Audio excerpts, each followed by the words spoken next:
Among the group dressed in black stood a man with blue hair, whom his father once told was immortal. His father stood, gazing into the distance, for this gift had been inherited. A barbell clattered to the floor. Beside his mother lay another barbell. Her face glistened with sweat from her recent workout.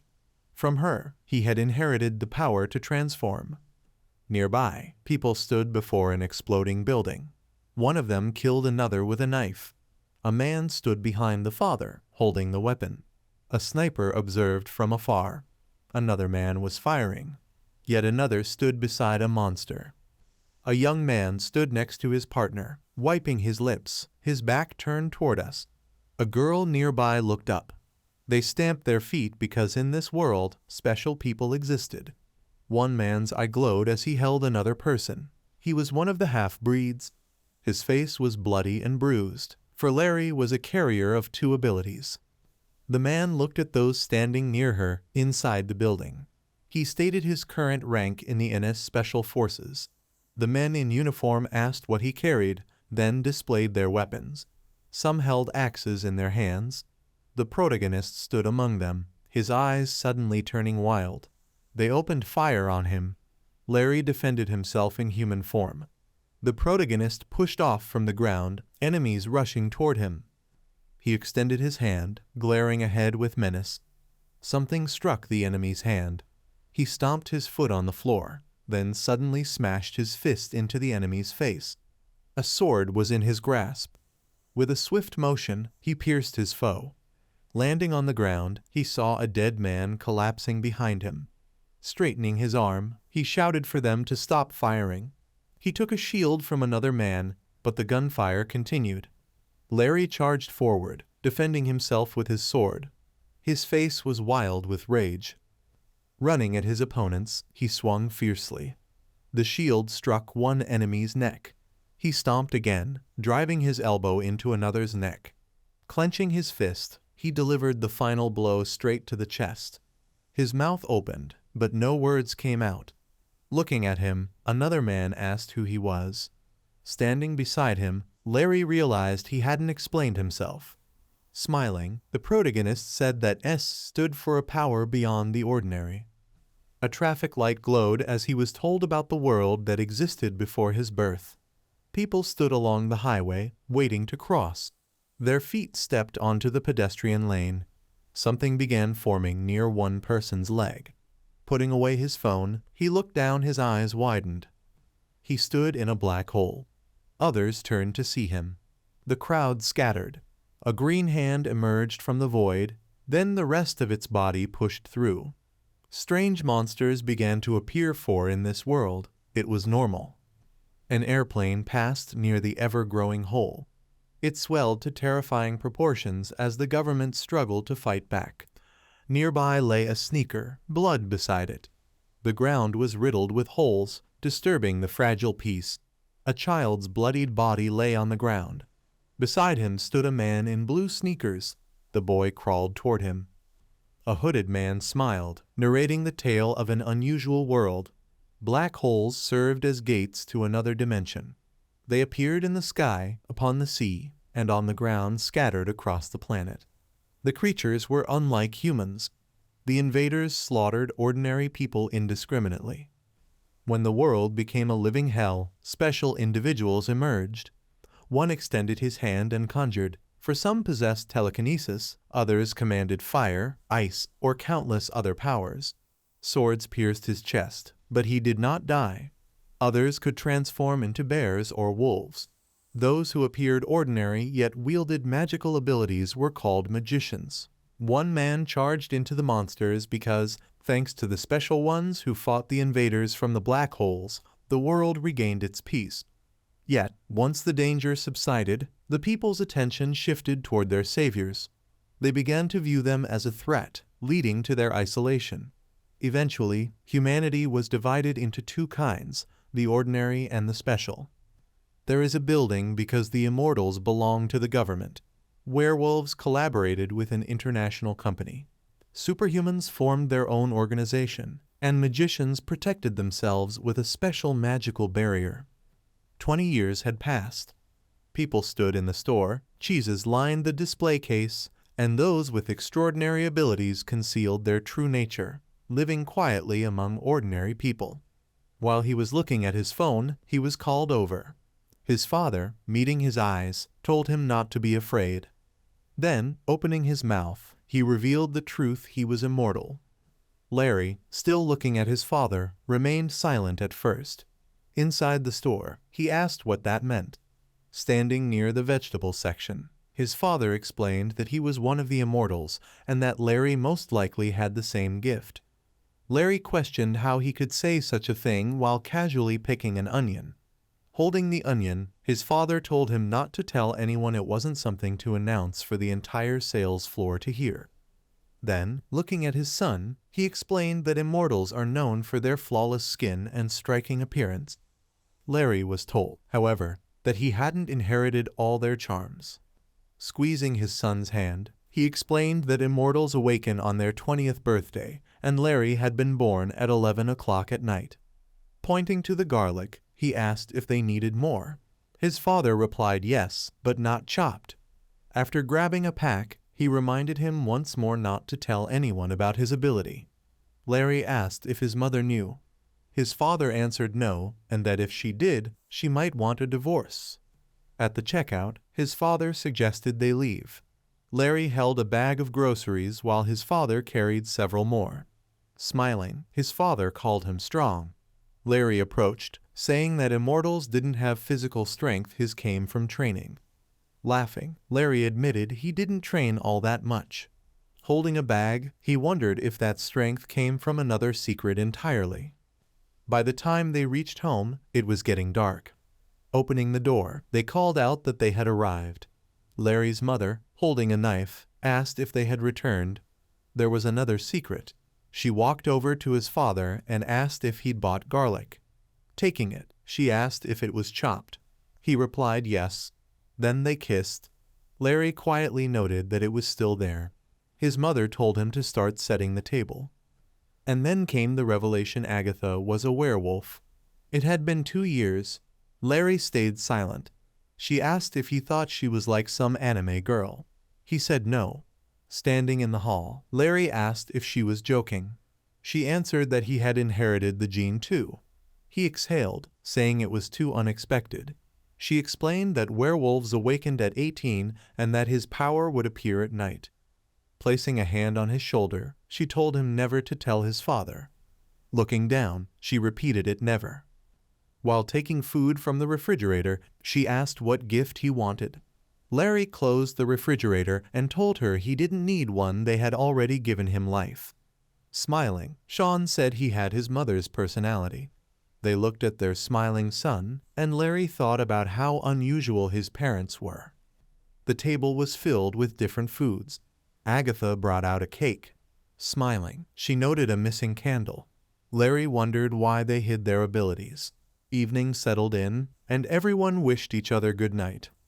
Larry fell onto his bed, hands behind his head. He noticed the time, almost 11 o'clock. His father had said he would awaken as an immortal on his 20th birthday. He asked if it hurt. His father explained that it felt like blood boiling, then cooling, and that all 5 senses sharpened instantly. Larry asked if everything went smoothly. His father said yes. Walking down the road, Larry asked if immortality would still awaken even if his mother was human. His father confirmed it, their blood was stronger than a human's. Larry kept his thoughts to himself.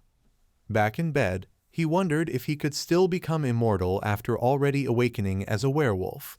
He thought about how to explain it to his father if nothing happened. Poking his cheek, he decided to sleep. The light went out. Shivering slightly, he lay on the floor. Looking down, Larry recalled his father's assurance that everything would be painless. He also remembered that the old world had once been free from invaders emerging from a black hole. Clutching his head, he trembled, still haunted by the fact that no one had ever known about the existence of special people. Dropping to the floor, he gripped his head with both hands. As he rose slightly, he realized this was an utterly abnormal chapter of his life. His eyes began to shine, a reflection of the strange and distorted world around him. 2 years earlier, he had decided to study his hands. Then Larry glanced at his shoulders, and finally at his own smiling reflection. He thought to himself that he had never even formally studied. His mother entered, asking how he was. Startled, he covered himself and questioned why she hadn't knocked. She replied that she wanted to check if everything was all right. Looking again at his hand, he told her he felt a sudden surge of strength, along with sharper senses, his hearing and smell noticeably enhanced. Agatha observed him, and he asked why she hadn't warned him. By then, all the hair on his body had fallen away. Blood flowed freely, and nausea overwhelmed him. Clutching his head, he felt as though blades were tearing through his muscles and his skull was about to split open. Agatha calmly stated that even if she had told him, it wouldn't have changed anything. Turning toward her, he asked if there was a second or third stage. She assured him there wasn't. Exhaling, he admitted that the previous day had been terrible, an ordeal he never wished to repeat. His hands trembled and sweat poured down his face. Eyes closed, head in his hands, he opened them again to realize sweat still streamed down. The sun was bright, and they stood near a building. Larry touched his cheek, hiding it as the thought struck him immortality did not mean freedom from pain. Looking in a mirror, he was relieved to see his appearance unchanged. His night vision had improved, and all his senses felt more acute. Suddenly, a loud noise struck him on the street. Larry clutched his ears, it was unbearably loud. He knew he had learned to control his body since becoming a werewolf. Concentrating, he forced himself to think as if he heard nothing, and gradually lowered his hands from his face. Exhaling deeply, he struggled to believe that immortality had awakened within him. Studying his own reflection, he wondered if he could hide it well. From behind the door, someone called him to the table. Oliver opened his mouth in surprise. The table was covered with breakfast food. Sitting down, Larry remarked that he was lucky. Looking at the spread, he realized everyone in his family was a glutton. Glancing at his wife, he asked why Agatha had taken less rice. She explained there was none left in the cooker, so she had given him more. Turning to his son, Sean called him over. Picking up his chopsticks, Larry was reminded he should prepare for the civil service exam. Agatha turned to her husband, saying he should also prepare for university. Sean argued that while education was important, ability mattered more, especially for a government position. Their mother replied that she wasn't eager to send her son to live in a dormitory. Someone reassured him that he wouldn't have to wander the dorms. He wasn't foolish. As he held the chopsticks, Larry considered that immortals often worked for the government, and perhaps he should, too, though his mother clearly had other plans. Later, he trained, counting repetitions. His mother stood nearby, reminding him that werewolves were stronger than ordinary people. Squeezing her hand, he remarked that her strength now made sense.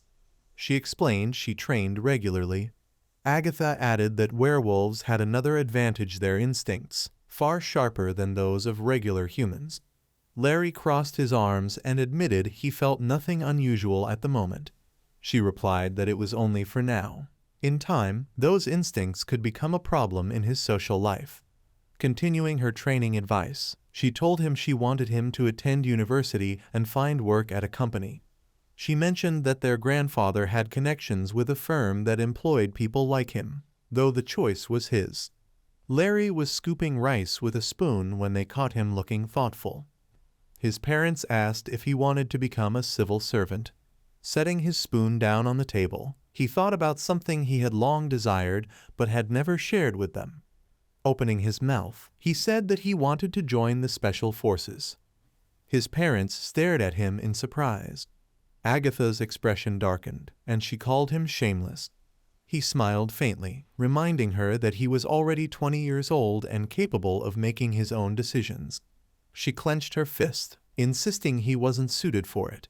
Folding his arms, he replied that becoming a soldier would be a fine path. They placed a hand on his neck and asked whether he only wanted to be a soldier because it seemed cool. He admitted that was part of it as well. Then, opening his mouth again, He remarked that it was unusual for a 20-year-old to be so eager to fight for his country. Larry quietly ate and listened. They told him that becoming an officer would be a better choice.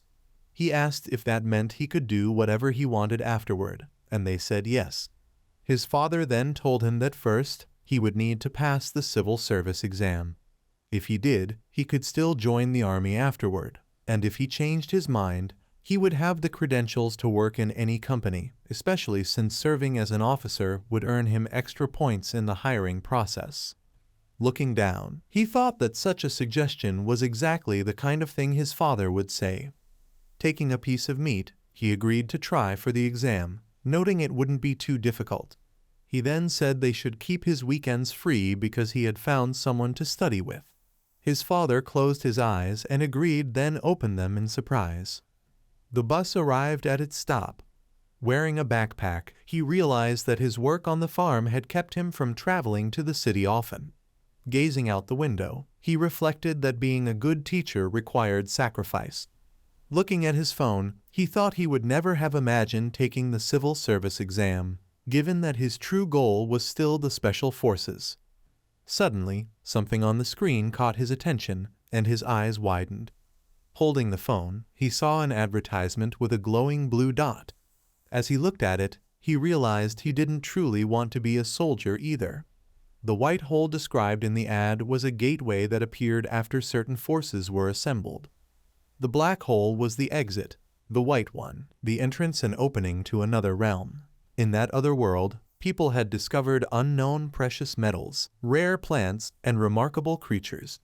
Looking outside again, he understood that Earth's black holes were now a relic of the past, yet people still fought for extraordinary resources, often summoning werewolves to the battlefield. Leaning against the window, he realized his mother wanted him to participate in that conflict, and so he felt compelled to accept her terms. There, he could serve as a soldier. But closing his eyes, Oliver admitted to himself that his original dream wasn't simply to be a soldier, he wanted to achieve something far greater. Holding his phone, he asked if their son had been sent to him. Sunlight fell across the house as someone assured him they would rely on him. Wearing a flesh-colored t-shirt, he was told their son's path would not be easy. Sitting down and removing his slipper, he asked them not to worry. The young man began to drift into sleep. Harry remained silent, his eyes hidden beneath a Panama hat. Larry looked at him and said nothing either. Standing face to face, someone told the man in the Panama hat that he was Sean's son. Looking at the young man's arm, they asked where he had gained such muscle, remarking that he must be immortal. He fell silent. They explained that 2 distinct bloodlines flowed in his veins. Opening his mouth, he asked if that meant he was half human. Placing a hand on his neck, the man told him that his mother was strong as well. Glancing at her, he called her remarkable.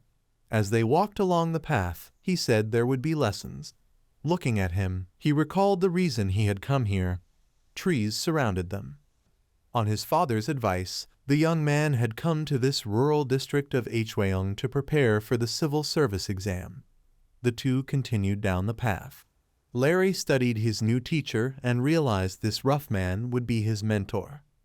Opening his mouth, he asked if there was a temple nearby. As he continued walking ahead, he questioned what kind of foolish thing he had just asked. Then, opening his mouth again, he declared that they had arrived. Looking ahead, he was visibly shocked. A house in shades of brown stood before them. Daggers were stuck in the ground, and a pile of chopped firewood lay nearby. Approaching the house, he instructed him to follow. Larry assumed his father had sent him there for training. The path was empty, and the mentor asked if the young man had come to his senses. The reply was a quiet yes. Picking up a stick, the mentor asked if he had tested his abilities. The young man admitted that he had tried to cut his wrists with a knife, but the wounds had instantly healed. Smiling faintly, the mentor asked if he understood how injuries on their bodies healed. Larry shook his head. Sitting on the ground, the mentor explained that even without fully understanding it, they knew healing medicines worked better on healthier immortals, and that such individuals recovered faster. Drawing two figures in the dirt, he added that the more sensitive a person was, the more they would feel pain, yet, if they learned to control it, they could recognize injuries more quickly. Bowing his head, the mentor continued, the more time spent training physical strength and mastering emotional control, the greater the ability to use healing powers effectively. Then Harry asked if the young man had any questions. The reply was hesitant. There was something he didn't understand. Raising a finger, he asked what all of this had to do with running through daggers. Harry explained that, in addition to training, he would need to learn to handle his immortal body. Standing up, he urged them to stop talking and asked how he planned to pass the exams. The answer was that exams were prepared for using notebooks and books. Harry scoffed. What nonsense was that, when they were preparing to join the Immortal Special Forces? The young man looked confused. Larry mentioned that it was actually an exam for the civil service. Harry replied that it was almost the same as being a soldier. Still looking bewildered, the young man was asked if he planned to actually do anything. Clutching his head, he tried to answer, but was interrupted. Turning around, he saw a teacher wearing shorts, who told him to change clothes if he didn't want to ruin them. He removed his sneakers. Standing near the row of daggers, they told him to move quickly. Waiting too long would only get him killed. Opening his mouth, he sighed, his eyes shifting to a deep purple. Nearby, the daggers gleamed in the light. Sitting on a stone, he heard screams in the distance. As Harry poured tea, he warned him not to relax. An enemy wouldn't wait for him to rest. As the young man began to drink, swearing rang out. Looking at the ground, he muttered for someone to kill him. The teacher approached, remarking that he had managed to dodge a few daggers in the center, not bad physical form. Something caught his attention. Looking at Larry's legs, he noted that his healing ability was remarkable. Blood was still scattered near the young man's feet. The mentor explained that regeneration speed would increase after each recovery and advised him not to avoid the blades, so the wounds would be deeper. Grinding his teeth, the young man was warned that something could be cut off. The sun shone brightly overhead as Larry was told to stop overreacting. Arms folded, the mentor watched him run, thinking with mild irritation, "What kind of guy is this?" Sitting down heavily, the young man screamed in pain. His legs felt electrified, and he asked how much longer he had to run across the daggers. Harry replied that first, he needed to survive the shock. Blood coated the blades, and Harry explained that each pass would increase his pain threshold. The forest was meant to prepare him for the panic of the battlefield, panic brought on by intense pain or even fainting. Clenching his fist, Harry asked why Larry hadn't gone into shock yet. Looking exhausted, Harry reflected that Larry was first and foremost a werewolf, and werewolf bodies were more resilient than ordinary immortals.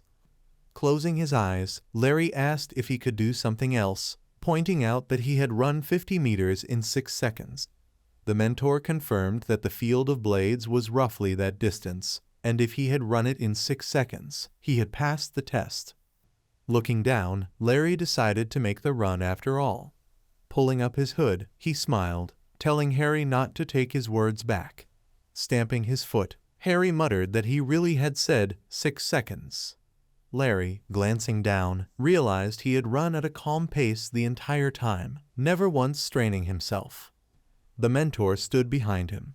Larry believed the pain could not be switched off, yet he knew he had to try to suppress his feelings as much as possible. His leg began to lift as he prepared to sprint. With a determined smile, he dashed toward the blades. He had only 6 seconds. The mentor looked at him with surprise. Larry's legs were bare beneath his shorts, and the mentor's mouth hung slightly open. The main character ran with every ounce of strength he had. When he finally stopped, Larry dropped to his knees, thinking he had made the timing. The coach exhaled and studied him. Through the Hood app, he was told he had been overconfident. Extending his hand, he requested another attempt. The coach admitted he had forgotten to note the time, holding the phone loosely in his grip. Around them lay small green villages. The coach announced they would now begin the second training. In his hands, he carried an object and instructed Larry to take it. Larry accepted it, then asked if it was a dog leash. Wrapping it around his neck, he asked what they would be doing next. The answer surprised him. They would be training breath control. A shiver ran through him as he realized the purpose of the device. Harry, holding a button in his hand, explained that pressing it would cause the collar to tighten and choke. Handing Larry the remote, he told him to secure it firmly. Larry placed a hand on his head and asked if he could simply practice by holding his breath underwater instead. The mentor straightened his arm and explained that the lesson was about building both endurance and resistance to strangulation, and if he lost consciousness, the training would be over. They followed a path toward a house. The mentor reflected aloud that after a long and terrible year of war, ordinary people now had the chance to learn how to stand up to their enemies. He added that in the past, they had trained by hanging from trees, but now things had become easier. As Larry fastened the collar, he asked what conditions he had to meet to move on to the next lesson. Standing up, he was told he needed to endure for 5 minutes. The teacher warned him not to try removing the collar or taking the remote otherwise. He could end up with a hole in his chest. Larry declared he was ready. Then the button was pressed. Larry's trembling hands dug into the ground as the collar constricted around his neck. He looked down, mouth open, struggling for air. His hands flew to his throat, and he let out a scream. Harry quickly struck him to stop him from interfering. Holding a stick, Harry said he could last longer. Larry was told that if it became too much, he could surrender. Gritting his teeth, he was convinced more time had passed than it had. His thoughts began to scatter, his vision blurring. His eyes rolled upward, and he was on the verge of blacking out when suddenly the collar loosened. He gasped, eyes wide, and tried to catch his breath. The mentor wondered why it had stopped and checked the control panel, suspecting the batteries might have died. The collar slid to the ground. Resting the stick on his shoulder, the mentor remarked that Larry could not afford to die.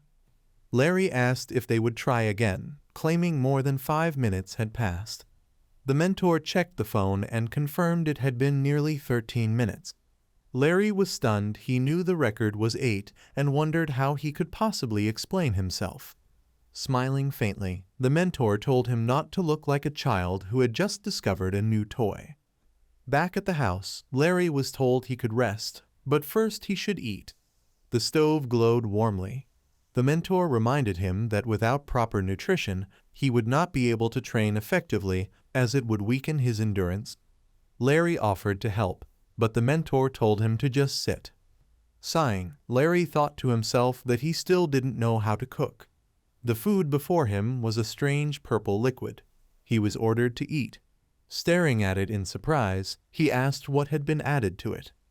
Night had fallen, and the moon cast its pale light.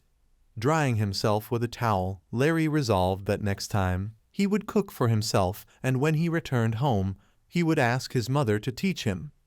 Looking into the distance, he decided he would also speak with his father first. Climbing over the stones, he admitted he was tired and wanted to sleep. Soon, he reached his bed. When he saw it, he opened his mouth in surprise. Then Larry looked at the mosquito. After killing it, he called for the teacher. There was no light in the house. The insects had gathered around the burning lamps. The mentor lay on the bed in complete darkness. With a deep exhale, he closed his eyes. Larry then lay down on the bed as well. Opening his mouth, he remarked that training should suppress the sense of touch, as it made them feel uneasy. When he stopped speaking, he decided to turn over. Looking at the main character, he noticed that he was already asleep. Larry's mouth hung open. Morning came, and the young man was called to breakfast. Strange dishes were placed on the table. After a brief exhale, he awkwardly wished him a pleasant meal. Bringing the food to his mouth, he explained that immortals required a great deal of energy. Glancing at the meal, he asked what sort of training awaited them. Taking the food in hand, he was told that he would learn to hold his breath in the air just before a strike. Larry inquired whether it was necessary to consider the potential shock from a powerful blow.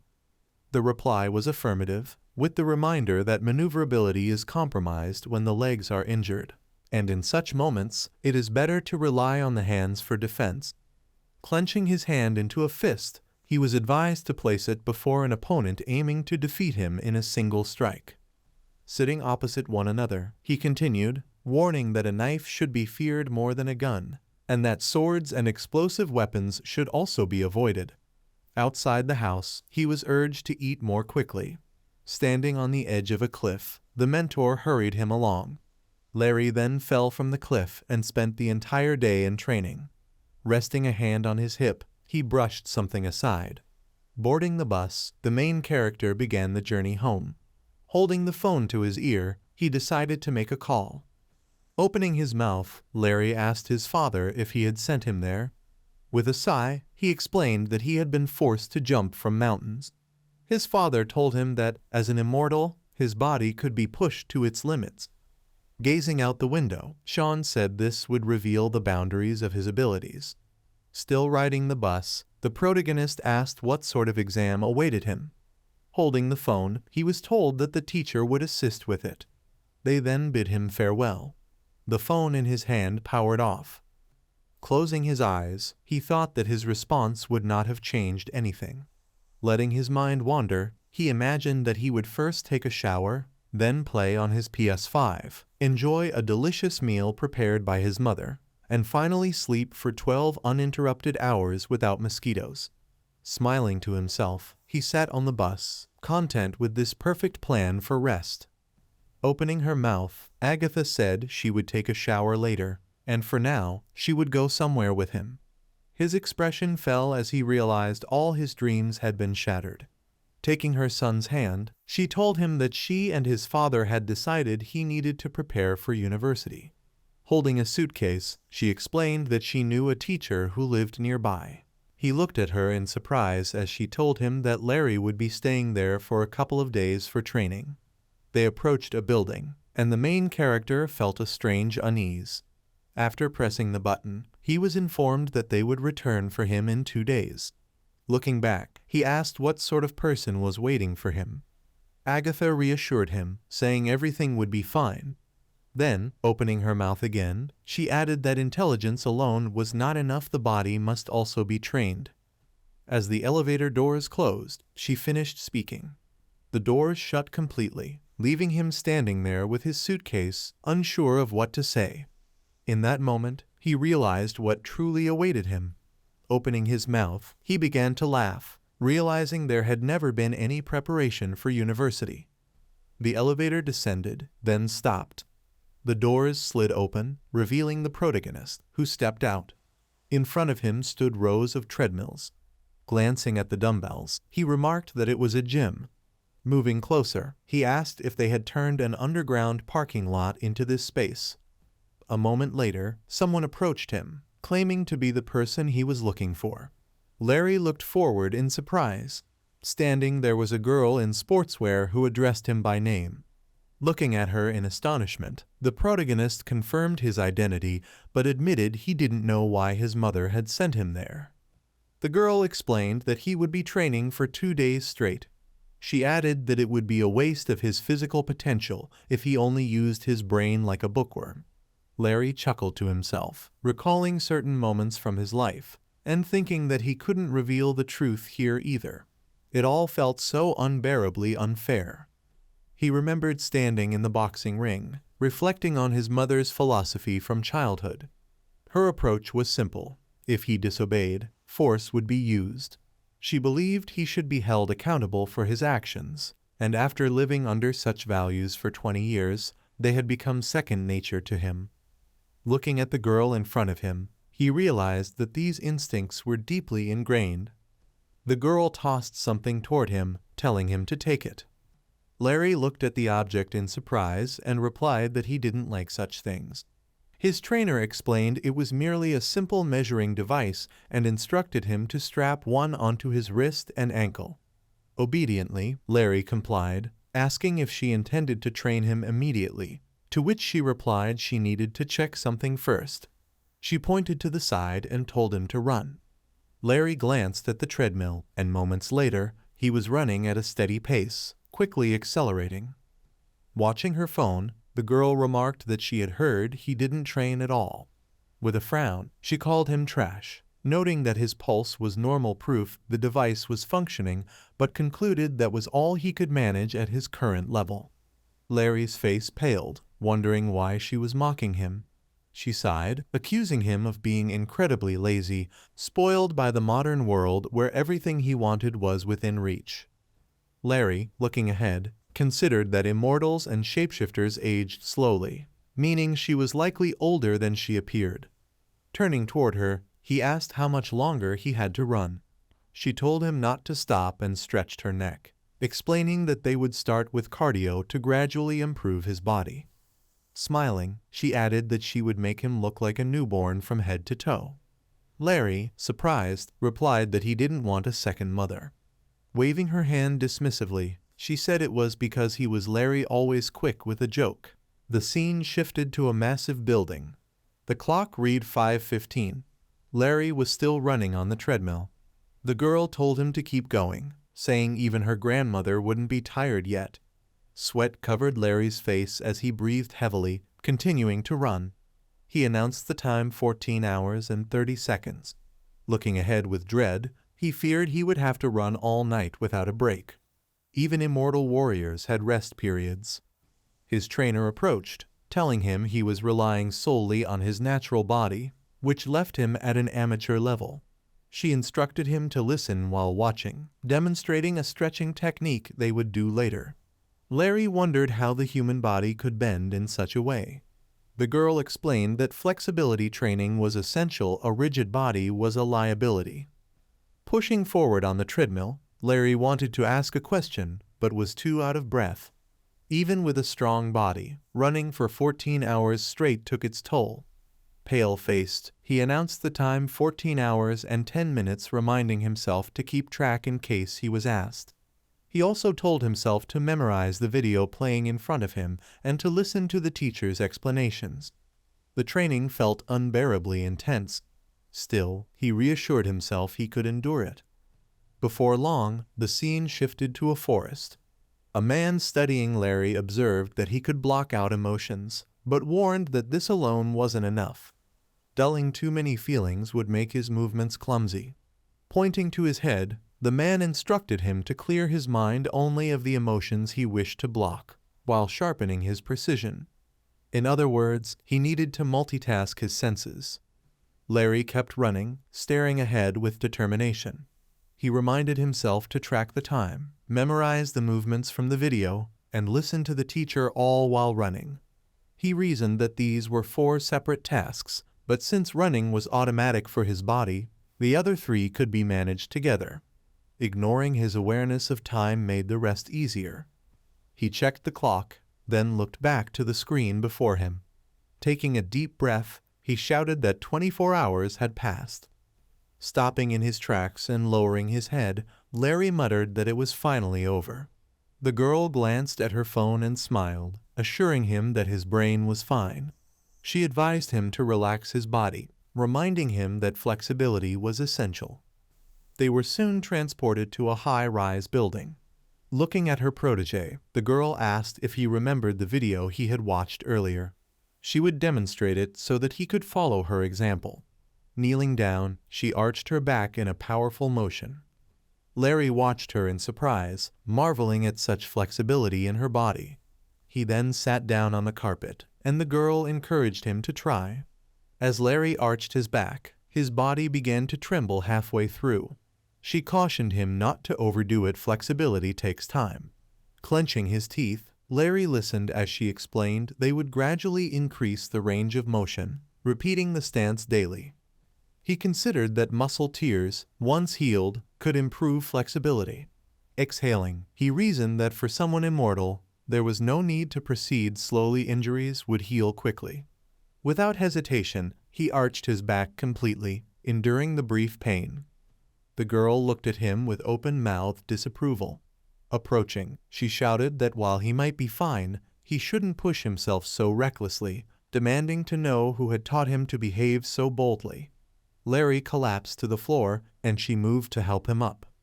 Looking at him with curiosity, she remarked that he was very interesting. Larry extended his hand and asked for her help to stand. Suddenly, a large piece of roasted meat appeared in the oven, and someone declared that training was over for the day. It was time to eat. Seeing the enormous dish, Larry asked if they were eating an entire pig. The girl answered that it was her portion, pointing to a second, identical serving that was his. Larry was stunned. An entire pig for each of them. His trainer, donning gloves, explained that eating was also part of training. He needed to get used to it and store enough energy for future activity. Larry, still in disbelief, joked that she was like a bear coming out of hibernation. They both pounced on the food, tearing into it. She instructed him not to clean up afterward, just leave it. 2 training days per week, she added, were far too few to even master the basics. Larry found the food unbelievably delicious. It was simply a piglet roasted with spices, but perhaps his hunger made it taste extraordinary. The girl urged him to finish everything, warning that leaving even a bite would be fatal. Larry replied that he had been taught since childhood never to waste food. Stepping aside, the trainer told him to wash up and rest. Later, Larry sat on a mattress, sighing deeply. This was far better than sleeping with mosquitoes in the forest, and unlike his former teacher, this one allowed him to use a phone. He glanced at the screen, debating whether to call his mother. Just as he picked it up, a voice came through, asking how he was feeling. He wondered if she was concerned about him since sending him here. But before he could answer, she reminded him for the 10th time that his coach should not go easy on him, even if they had known each other for years.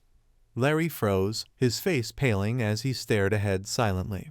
She continued, saying she still worried that his coach might be too soft. If so, he should ask her to be stricter. Eventually, he reached a conclusion. The girl, studying a tablet, remarked that his reflexes were poor. She came down to where he was and told him to lift the barbell.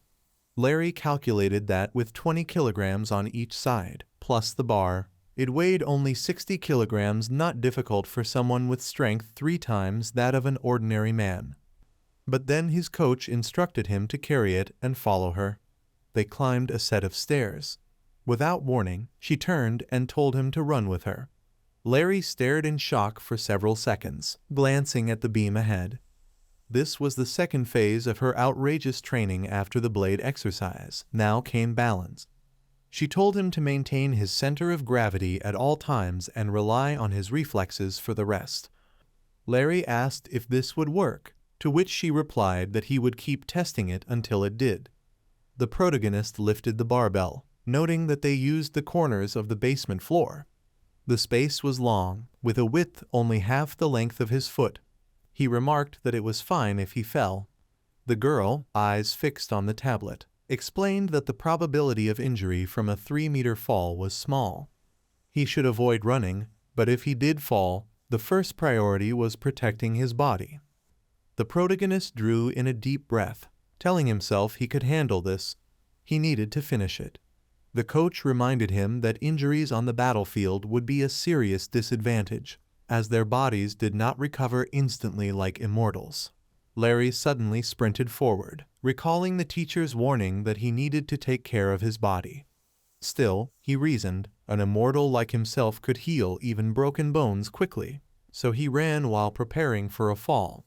The girl looked ahead in surprise. The protagonist pushed off, activating his ability, 5 senses, thinking that his heightened sense of touch could detect the pressure beneath his running shoes and help him maintain balance. Sweat formed on his face. He thought that while most had extraordinary reflexes, they could not match immortals who specialized in perception. In moments, he was already on the other side. He told himself he could do it. It even seemed amusing. There was no risk of his foot being pierced by the blade. Turning back, he announced that he had completed the task successfully. The girl sat down, telling him to repeat the run 2 more times, there and back. She then frowned, noting that the board was only 4 centimeters wide and 50 centimeters long, yet he had crossed it without once bending over. Moments later, a thin line appeared. She commented that it had increased the difficulty level. The protagonist's face paled as he wondered if it was a wire. Looking down, he muttered that he would need to run on it. The trainer assured him everything was fine. This setup was called a single line. Lowering her hands, she explained that the wooden board had been just a small step. She thought he was crazy, but she also believed he was naturally gifted with a strong physique and excellent balance. Larry, staring ahead, pointed out that this time there was a mattress. The teacher replied that the mattress was strong and wouldn't break, but he should still be careful when falling. If he grabbed the wire, his skin would tear. Better to just fall. Looking forward, he thought that once he grew accustomed to starting on the wire, he would have to run while carrying a barbell. Still, he wasn't afraid. It was light compared to immortal training. He stepped onto the line, telling himself that the difficulty was hellish and only growing worse. His leg wobbled, but he noticed the wire was strong and barely shook. Scanning the room, he reminded himself that this wasn't a cliff, and no hurricane was blowing here. A second later, he took another step forward, noting that there was even a mattress below. He frowned and decided not to fear it. He would just try to run forward. He took a few quick steps, but suddenly began losing his balance. Waving his arms, he managed to freeze in place. Deciding to slow down, he took another step. Then, pushing off, he raised his leg and quickly made several short jumps. The girl smiled at him, and Larry recalled how that day the teacher had looked at him as though he was more interesting than the videos she'd been watching, and then made him run along the line with the barbell for the rest of the day. The scene shifted to the next day. The protagonist stood on the street with a suitcase, bowing. The girl told him they would see each other next week. The car pulled away quickly. His mother, seated at the wheel, asked if he was curious why she was making him do this. Larry replied, "Of course." Staring ahead with a hard expression, she said she couldn't stand to watch her son being beaten. The protagonist's face went pale. He imagined himself striking a man, and she continued, telling him he needed to understand the limits of his current body. He was far too weak right now. Larry thought that if his friends heard this, they would faint from shock. The scene shifted to a skyscraper. A pile of dirty dishes appeared in front of us. Someone thanked us for the meal. The woman, surprised and staring ahead, asked if it was true that he had been hungry for several days. Larry replied that after 4 days, he had come to realize how valuable her cooking was, and now he wanted to learn how to cook himself. The woman turned to him in shock, and the protagonist continued, saying that male chefs were now in fashion and asking if she would teach him how to cook for his future wife.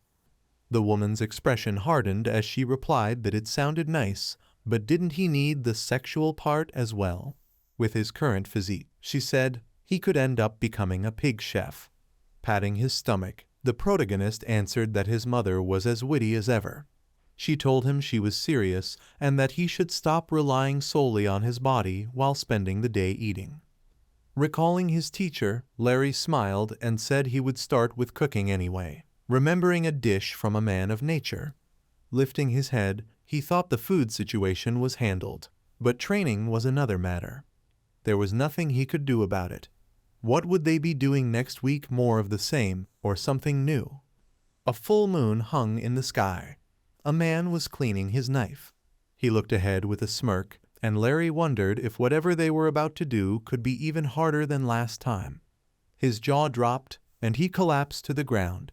Crows scattered in surprise. Blood pooled around him. He thought back to his teacher's words.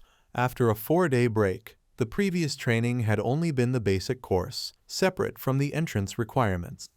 Clutching the dirt, the protagonist realized that blade training, fainting resistance, and cliff jumping were now mandatory. He had completed the last course by throwing himself off a cliff. Larry stood, holding his head. Perhaps this was wild training. Despite the pain, the course had quickly become more tolerable, yet it was still only basic training. The man barked at him to get up if he was finished. The teacher picked up a blade and explained that one of the benefits of immortality was regeneration. If he were shot, The bullet would either pass through or be forced out as the flesh and skin healed. But weapons without firepower were far more troublesome. A severed limb took time to regrow. The protagonist replied that this was why he said they should be careful. Swinging his machete, the man said he could handle close-range damage, but such attacks should still be avoided. Larry thought he was swinging like a murderer and backed away nervously. He asked if that was why the blade had been drawn. The man replied, "What do you think?" Then he lunged forward with his dagger. The protagonist realized this was a continuation of blade-wielding practice. The goal wasn't just to avoid strikes, but to deflect them. Larry dodged the first swing, ducked to avoid the second, and leapt back sharply. His opponent told him that the objective was to avoid severe injuries. Accepting only minor ones, it was useless to dodge everything. He noted that Larry seemed somewhat athletic, so they would start with easier attacks. The protagonist frowned, wondering how he was supposed to avoid them. The man leapt forward, slashing Larry's stomach. He struck again, aiming for the leg, and shouted that if he went for the thigh or calf, Larry should block with his shin or deflect the attack sideways. A moment later, the blade hit Larry's arm. Larry glared, knowing he would be struck again, but at least his body had already begun its regenerative process. The teacher, watching him, remarked on how quickly he healed and said they would continue. He rushed forward, sending blood spraying. Larry fell to his knees. "It's anemia," the teacher said, "one of the weaknesses of immortality." Larry replied that this meant carrying blood bags for transfusions. The man agreed, saying it was better to stop bleeding early, then turned and began walking away, adding that they needed a break. Healing his wounds, Larry declared that he was the cook today and would make instant ramen. The scene shifted to a room filled with ingredients. Someone mentioned spaghetti with meat sauce. A beautiful dish appeared before us, accompanied by a note from his mother. If he wanted good food, he should cook something with plenty of sauce. The teacher took a bite of pasta, then smiled and said it was delicious. We were then transported to a skyscraper, where the special forces the teacher had mentioned were about to cause trouble. The protagonist replied that at least his taste buds were still intact. Immortals possess heightened senses, and his were especially sensitive. He could still enjoy the flavor. The man continued eating, remarking that cooking itself was a form of training. Puffing out his cheeks, he added that this practice was necessary to dull the sense of taste. The scene shifted outside. The protagonist looked at his teacher and asked what they would be repeating. The teacher explained that Larry was accustomed to taking blows from a blade to the arm muscles. Without warning, a moment later, he lunged forward. The protagonist's face went pale. The teacher's knife was streaked with blood, and he announced that it was time to train for organ regeneration. Larry collapsed to his knees, and the teacher told him to wait. Organ regeneration, he explained, takes considerable time, so basic strength training is essential. The protagonist trembled in fear, realizing he had no chance to dodge. There had been no warning signs. He asked how the teacher had managed it. Smiling, the coach replied that he had concealed his presence. If an enemy has heightened senses, one must learn how to hide one's energy. The protagonist then began to heal his wound. Rising to his feet, he complained that if the coach was going to stab a hole through his stomach, he could at least have warned him. The man answered that he had, in fact, injured him, but it was already nearly healed. Larry glanced at his bloodied shirt and asked if the stabbing was specifically to trigger his regeneration. The coach, watching him closely, asked if he wanted to learn to conceal his energy. Frowning, the protagonist said that he did. 2 days later, the elevator descended slowly. Larry stepped out, and someone announced his arrival. Suddenly, a gun was aimed at him. He asked if today's exercise was a survival game. The woman replied that he was close to guessing correctly. Larry's eyes widened when a bullet suddenly whizzed past him and struck the wall. The woman explained that the weapon was a modified device powered by gas and specialized remote controls. Pointing the gun forward, she instructed him to dodge.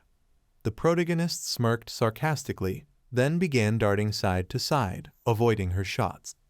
The coach, her gaze sharp, fired several more rounds, warning that guns were dangerous. One hit could severely damage his body. He needed to keep moving while she aimed. The protagonist continued leaping from side to side. She shouted that he had to find cover, and if none was available, he should run so fast she couldn't aim accurately. He had to move in a zigzag pattern to prevent his opponent from predicting his path. If caught mid-action, he should tense his muscles, change direction abruptly, and use that momentum to lift his body. A bullet grazed Larry's arm, making him flinch. The woman raised her gun again, yelling that he must not take direct damage. A single hit could leave him helpless. If he were going to be struck, he needed to ensure it was somewhere non-critical. Turning away, Larry thought about how preventing the loss of mobility was similar to the way immortals fought. His training with both sides had taught him that. In his mind, he pictured a warrior and a bear, reflecting that the immortals' fighting styles were adapted to their natural traits. He remembered running forward, realizing that the other shadows had never taught him actual combat. He imagined himself stumbling to the ground, fear in his eyes, and then envisioned himself sprinting again, determined to survive. He recalled balancing on a tightrope, arching his back, and considered that in any situation, adaptability was key. He thought about knives, how they could inflict serious harm within their effective range, and how guns posed their own dangers, with shotguns being more dangerous than rifles in close quarters. He imagined disarming an attacker with a knife, knowing that shapeshifters welcomed such confrontations. With speed and strength, they could easily dodge and counterattack. He pictured himself fleeing from an opponent armed with a shotgun, noting that the weapon's short range worked to his advantage. If he could close the distance, the fight was over. By simply creating distance again, he could avoid being hit entirely. Since shapeshifters could not regenerate, their movements were designed to avoid injury at all costs. The floor was littered with rubber bullets. The woman stepped forward, announcing that the training was over.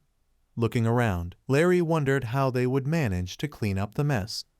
The trainer then looked at a nearby wire and ordered him to get up and run along it.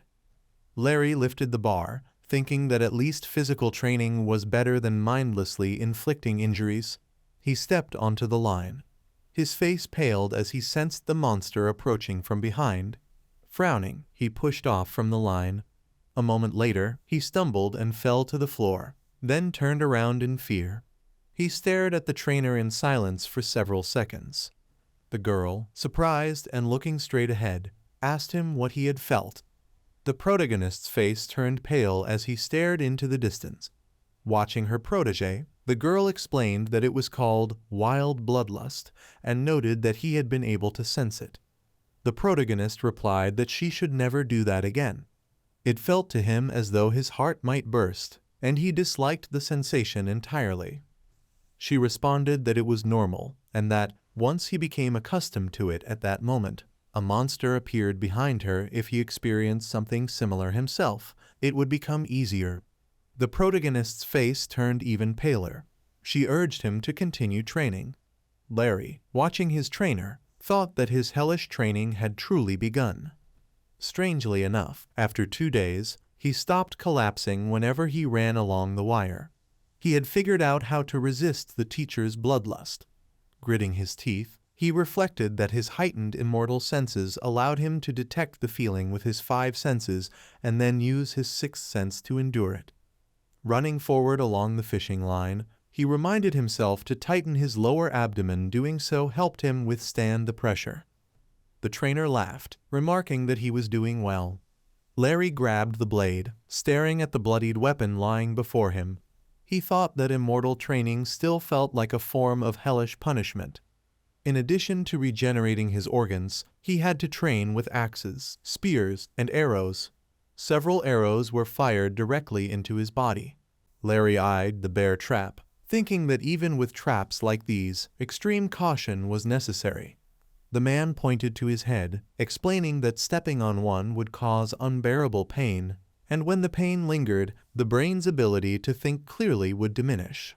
The protagonist asked what was meant by dangerous things that caused constant pain rather than instant agony. The trainer explained that immortals typically fought by enduring physical injuries, so they had to become accustomed to pain because pain made logical thinking much harder. Some time later, Larry was running, dodging bullets, and thinking that this was the reason he had been forced to consume poison. Later still, the shapeshifter training proved to be little different. He began with weighted belts and vests, then lifted the bar again. After that, he strapped sandbags to his wrists and ankles, continuing to train in dodging bullets and walking precisely along the line. The rest of the time, he conditioned his body with dumbbells. His hands trembled as he lifted the heavy bar. There were changes, of course. In the middle of his training, his father left on a 10-day business trip. Larry paled upon seeing his parents kiss. The woman remarked on what she would have to do if she wanted to see him while he was away. The man replied that it was fine, they would still see each other every night. Back in training, Larry held a sword, thinking that in addition to sustaining countless wounds, his teacher was also instructing him in the use of conventional martial weapons. The man, looking ahead, stated that Larry had learned to wield a weapon quickly. The protagonist attacked with all his strength, noting to himself that while he had improved rapidly, that didn't necessarily mean it was easy. Holding a machine gun, he considered that perhaps his shapeshifter physique and reflexes had accelerated his progress. On the other hand, his teacher was also instructing him in firearms. The girl, surprised and looking forward, remarked that martial arts were useful too, but those he could learn on his own, just a few instructional videos would suffice. Shooting, however, was different. It was far more difficult, as it required him to rely on his senses. The protagonist pulled the trigger, firing a short burst. He believed that, as a mixed blood with the enhanced 5 senses of immortals, such skills were easy for him to master. 2 months passed. Night had fallen, and the white moon shone across the earth. When the protagonist returned home, his father asked if he had been at the gym. Larry, after a week's break from training, felt his hands itch for exercise. Did his body truly crave pain? His father smiled, looking ahead, and remarked that he was remarkably strong for his son. The woman responded approvingly that this was a good thing. The protagonist smiled back at his parents. His father added that he took after her, and the woman replied that it was because he was as smart as her husband.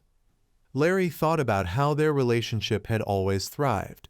Why hadn't they given him a younger brother or sister? Leaning toward the basket of dirty clothes, he then glanced at himself in the mirror. Resting one hand on the counter, he stared menacingly at his own reflection. Why didn't he have a girlfriend? His standards weren't even that high, nor did they need to be. He didn't require someone with his mother's healthy and attractive physique, just someone pretty, mature, and inviting. It would be nice if she could cook, perhaps share his hobbies. If he could add more to that wish list, she would look good in jeans. And if he could add even more, she would be intelligent and sure of what she wanted in life. The woman looked at her phone, then down at her husband, and said she was going to visit a friend. He asked why she was leaving so late. She explained that her friend's child had just graduated high school and was likely stressed. The man agreed, saying it was indeed a difficult time. He stared at the closed door for several seconds, his expression clouded, before turning to his phone in surprise. The protagonist stepped out of the bath, saying he couldn't find his phone. Glancing toward the couch, he added that no one seemed to be there anymore. Sitting down, he looked at the screen. Reading a message, he asked aloud if there was an exam tomorrow. It hadn't been that long since his last major test, but something felt strange. Thinking of his friends, he remembered how surprised they had been that he didn't plan to attend college after taking the SAT.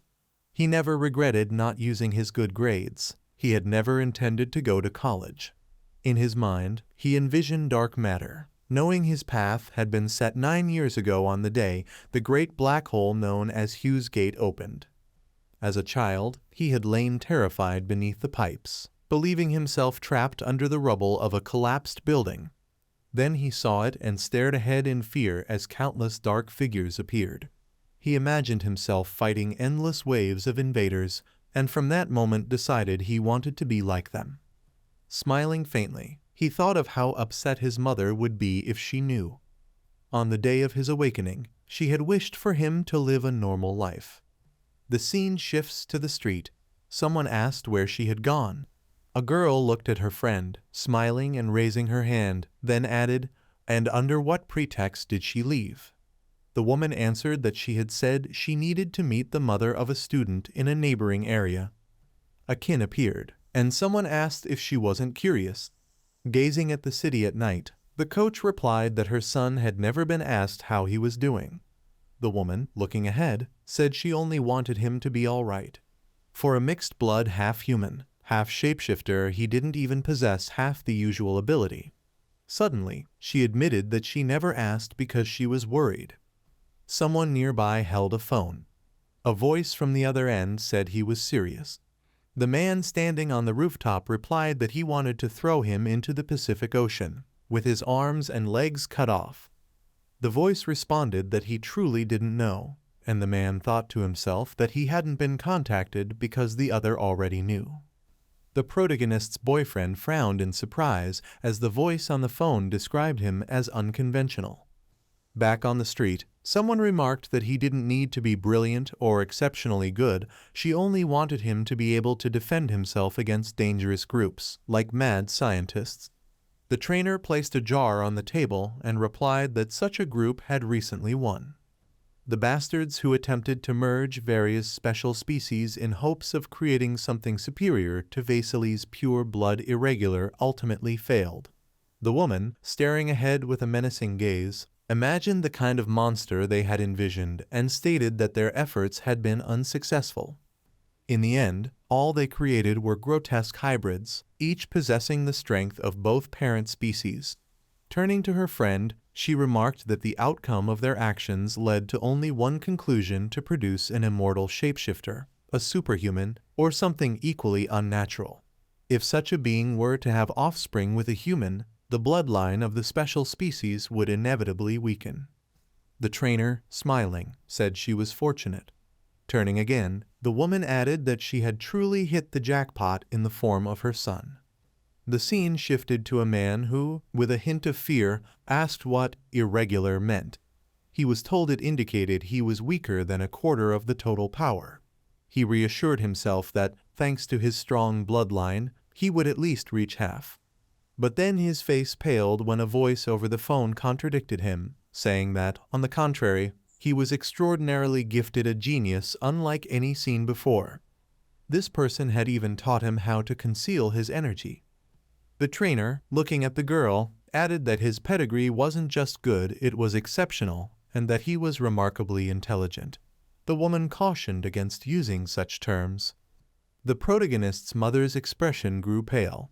Her friend continued, saying he had even developed a wild thirst for blood.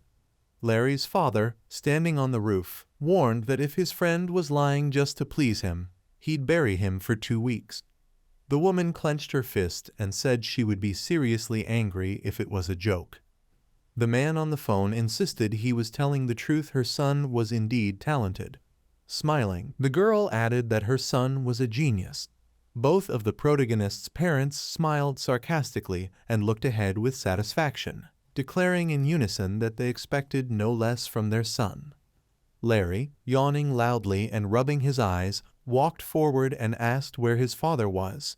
His mother replied that he had gone on business and told Larry to quickly wash up and come to the table. A large spread of food awaited him. Surprised, Larry asked what the feast was for. Turning to him, the woman explained that today was an important day. Larry's face paled.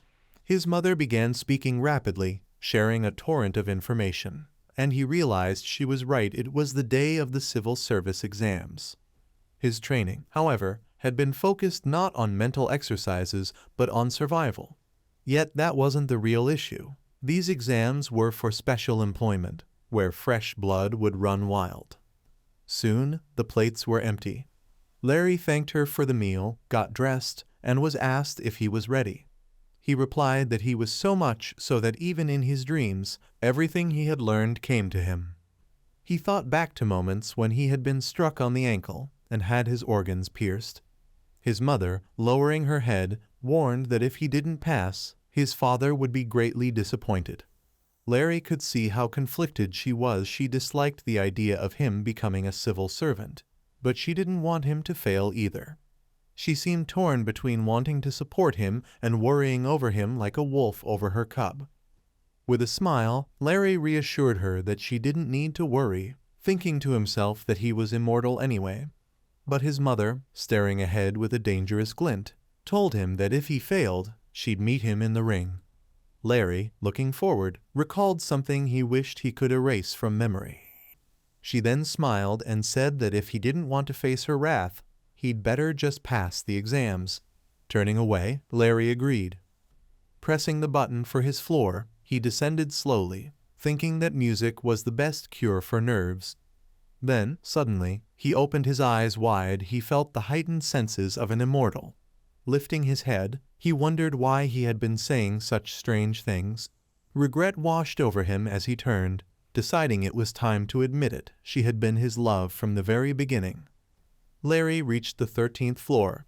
The doors opened, and standing before him was a girl. Without thinking, he declared aloud just how much he loved her. A moment later, he looked away in surprise. The girl, staring at him, told him not to sing when proposing. Being handsome didn't mean he had to be a singer. Larry lowered his head in mild despair and asked why she even cared about that. She replied that it was because he wasn't going to confess his love to her. He denied it, and she asked why. Larry answered that he had already told her 100 times what his ideal type was. She nudged him in the side with her shoulder, telling him to stop. Taking his hand, she added that women with both beauty and brains were rare. The elevator screen displayed the number for the first floor. Larry jerked his hand free, stepped out, and remarked that she was in charge. Just don't say that sort of thing in public, since she knew where they lived. She wanted to gift him a pair of iron bracelets. As for her brains comment, he disagreed. In his opinion, she had forgotten to add greed to the list. The girl ran after him, but Larry told her not to follow. As they neared the bus stop, she asked where he was headed. He replied that he needed to pass his exams to become a civil servant. She looked ahead in surprise, and he remarked, "By the way, these guys really know how to advertise." Looking forward, he added that he was busy. She should go to school. She replied that she was in her senior year and would enter university next year. He congratulated her and told her not to waste her life on drinking.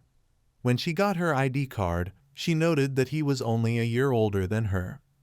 With mild irritation, she explained that she was currently at a girls' school but would choose a regular university where, she joked, a pack of wolves might attack a beauty like her. Larry advised her to focus on her studies first. Waving his hand, he headed for the bus, but she called after him, saying they should start dating and he could help her with her studies. It would be great, she added, to have a boyfriend who excelled in school. Larry replied, questioning who exactly was whose boyfriend here, and warned her not to scare off his future wife. She responded with an obscene gesture, clearly displeased. Larry adjusted his headphones and smiled, thinking that she hadn't changed. If she got angry, she'd still land a hard blow between the legs. The bus moved quickly, then stopped. A large building stood ahead. Larry entered, thinking that 7:50 was awfully early. The exams wouldn't begin until 9 o'clock, so where was he supposed to go? Approaching the reception desk, he greeted the woman there, who stood and asked what his question was. Larry explained that, as far as he knew, the special employment exams were being held there today. Suddenly, a man in a black suit appeared beside him. The man asked which exam Larry was taking, his gaze fixed forward with a menacing air, a dark aura radiating from him. Then, in an irritated tone, he asked to see Larry's application. Larry wondered why the man was staring at him like that. They entered the elevator together. The man checked the documents and instructed Larry to take the elevator to the 9th floor. Larry stepped out on the 9th floor and looked around. asking what he needed to do there. A red-haired girl appeared, asking if he was there for the exam and requesting to see his application. She reviewed it with a smile, confirming everything was in order. Handing back the card, she opened a door and told him to continue straight until he reached another door at the end of the corridor that was where he needed to go. Larry thanked her, thinking how tedious this was. So, this was what Immortals exams were like. Ahead stretched a long corridor. After some time, he reached a door with a sign announcing the special employment examination. He wondered if the room had good soundproofing, expecting noise and blood. The exams were being held in the very center of the building, so this was the power of the world government. Lowering his head, he muttered, "All right." Bracing himself, he thought he wouldn't be surprised if knives came flying at him when he opened the door, perhaps dodging them was part of the entry test. Either way, he was sure the ordeal would be just as grueling as training. He opened the door slightly, finding an ordinary office inside. But at the far end, a man called out that he was first. The bald man frowned and told him to come over and show his application. Larry mused that a cure for baldness had been made long ago from materials found in the white hole. Though it had side effects, there were cheaper alternatives. Looking at the man's bare head, Larry wondered if baldness was now a fashion statement. The man, noticing his gaze, looked back at him in surprise. Larry smiled as he stepped closer, pulling out a set of papers. He explained that it was an application and an ID, then briefly wondered why everyone seemed to think of him as some sort of clown. The man ahead pointed forward, saying that Larry's number was 48 and directing him to head there. The protagonist thought this was nothing like what he had imagined. During training, there hadn't been all these tables and chairs. Sitting down, he wondered how he was supposed to know what might happen once the exam began. For all he knew, even that bald man with a knife could attack him. Keeping a sharp gaze forward, he reminded himself to remain vigilant. A strong aura began to radiate from him. He needed to be ready for anything. Before long, the room filled with people seated at tables, holding books and notebooks. Larry's face paled. The bald man raised his pen and asked if anyone had failed to bring the subject material needed for the exam. His attention soon shifted to Larry. Slowly, Larry raised his hand. The man looked at him and asked who he was. Larry gave a wry reply that it was a good question, silently thinking that something about this situation felt off, but there was no one he could voice his concerns to. His mind wandered back to the time he sat at a table with a girl, realizing he had to prepare for the civil service exam. That realization had led to grueling, torturous training, running in a hood until his feet were bloodied, collapsing in exhaustion, then dodging slashing attacks. Accepting his fate, he resolved to give everything he had. A man with a bloodied sword stood beside him, and Larry's desire to pass the exam was sincere. Yet reality proved different. Now, he sat at a table with his hands near his face, realizing the exam was scheduled to start in 10 minutes. He had arrived first and waited in shock for nearly 50 minutes. Folding his hands in front of him, he noted that someone in the room didn't have a pen, and their last hopes seemed to vanish. He took his own pen and handed it to his friend. Larry examined it. It was just an ordinary marker, yet it would determine the outcome of the exam. Looking around, he felt the atmosphere carried the weight of a final test. He didn't understand what exactly everyone was checking, and if he asked, he would likely be thought a fool. A girl sat at a table, her gaze fixed downward, and Larry noticed the unusual appearances of those around him. A man nearby, also looking down, seemed as if he could have been sent to an idol agency immediately. One particular man caught Larry's eye the most, holding a book. His hands looked remarkable, perfect for a model in an advertisement. The blonde-haired man looked away, then turned his head back. Larry awkwardly averted his gaze, hoping the man didn't think he was acting strangely. Soon, a man and a woman entered the room. Larry sat in stunned silence as they began arranging something around the office. A wall was set up in front of him. Resting his chin on his fist, he realized that everyone was about to receive their exam tickets. He guessed the partition was for the hypersensitive immortals. He also noted the wide distance between the desks. From the side, he heard someone arrive late. A man handed Larry a sheet of assignments and told him his number was 50, instructing him where to go. Larry thought that if this were any other exam, he wouldn't be rushing to take it. The paper read, "Special Employment Test for an Immortal." Larry had assumed the immortal exam would be easy, but the reality proved otherwise, and he quickly retracted that assumption. Holding the paper, he pressed a hand to his head, thinking he'd rather be running with knives, something he was better at. Then, surprised, he glanced at the task sheet. The first question described a through-and-through wound in the leg, the size of a 101 coin, and asked what action should be taken first. Larry leaned on his hand, reflecting on how he had just been complaining that the test was too difficult. Staring forward, he sank deeper into thought.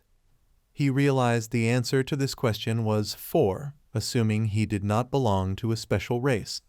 In that case, the answers 2 and 3 could also carry significant importance.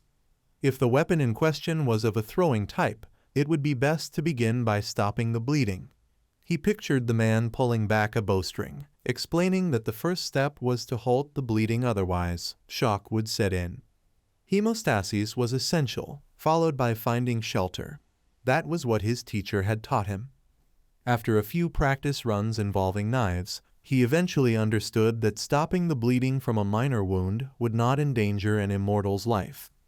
Then, his attention shifted to the test's second task, which asked what percentage of blood loss could cause shock.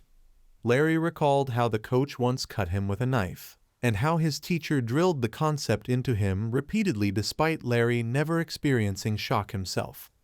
The teacher had explained that, at a basic level, immortals were much like regular humans. In this instance, the correct answer was 3. The protagonist sat at the desk, completing the test, his hand resting near his head. He realized he couldn't evade the swing of a knife in such a scenario. He would have to act. He chose to block with his hand and remembered the importance of mobility, which mattered far more than most people believed. With a pen in hand, he wrote down his answers. Suddenly, a memory surfaced. A movie he had watched long ago.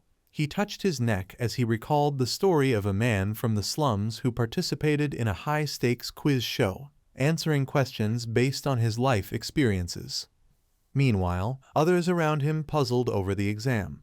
Larry realized that these questions were meant to draw on the test-taker's personal experiences.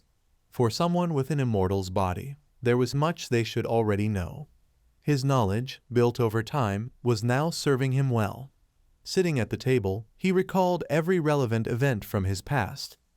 The advice his teacher had given him, combined with information he had gathered himself, convinced him that his answers were correct. Placing the pen on the table, he reviewed the test, folded his hands, and recognized that all of his training with the teacher had been exactly that training for this moment. Picking up the sheet, he discovered a final question on the back.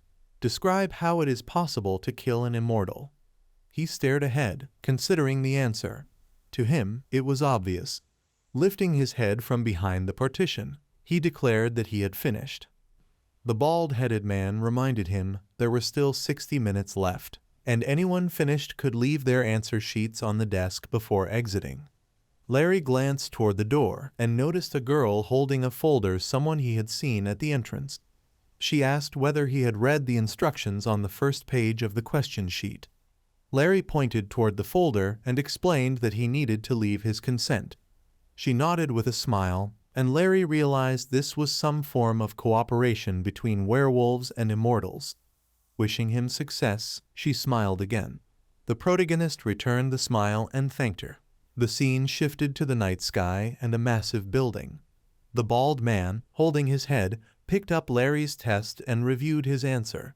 An immortal could be killed by strangulation, infection, and other methods. The image cut to a man clutching his neck. Strangulation could cause an immortal to lose consciousness due to blocked airways. Another scene showed someone frozen solid by liquid nitrogen. Then came the sight of a body consumed by flames. Burning was among the most horrific fates, as full body burns rendered an immortal's body incapable of functioning. After we see the scene, blood stains and dismemberment are shown, one of the most horrific forms of murder.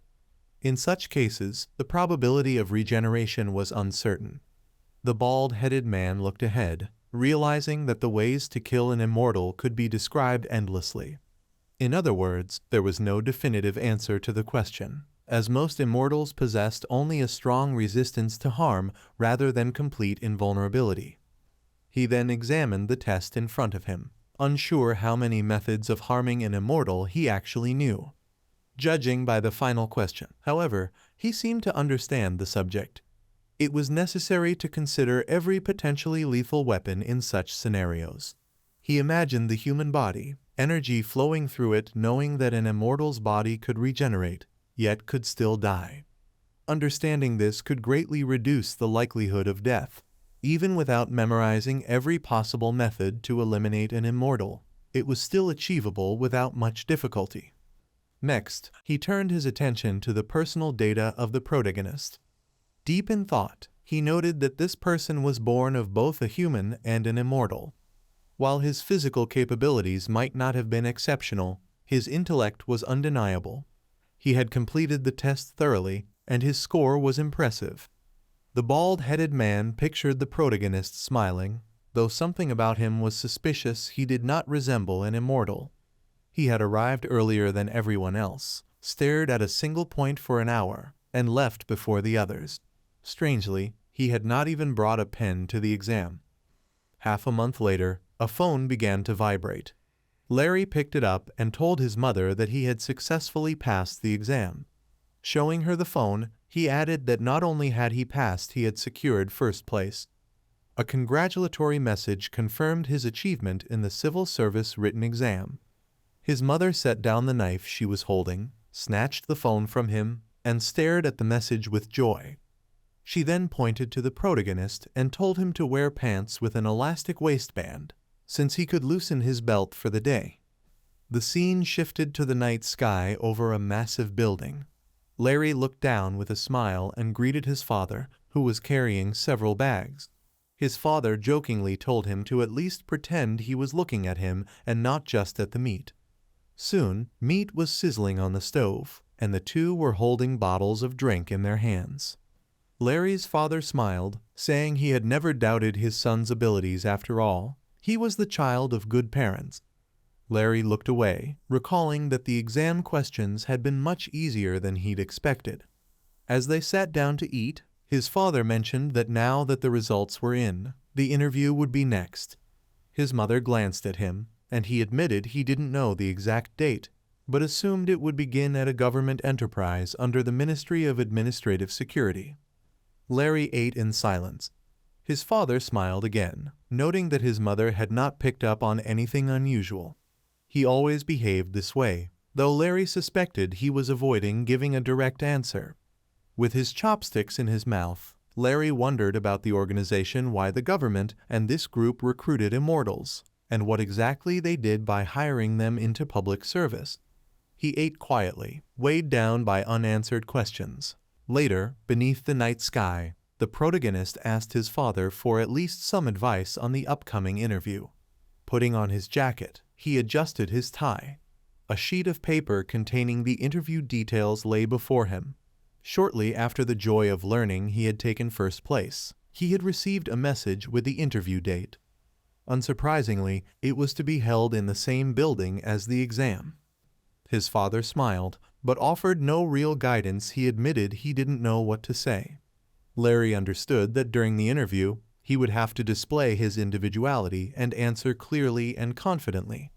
Walking forward, he accepted that nothing more could be done, and that in the end, only the strongest would prevail. The mother looked ahead with a gentle smile and wished him luck.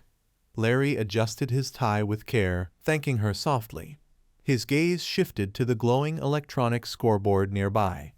Taking a steady breath, he walked forward along the street, turning his head slightly as if lost in thought. With a hand pressed against his temple, his mind wandered.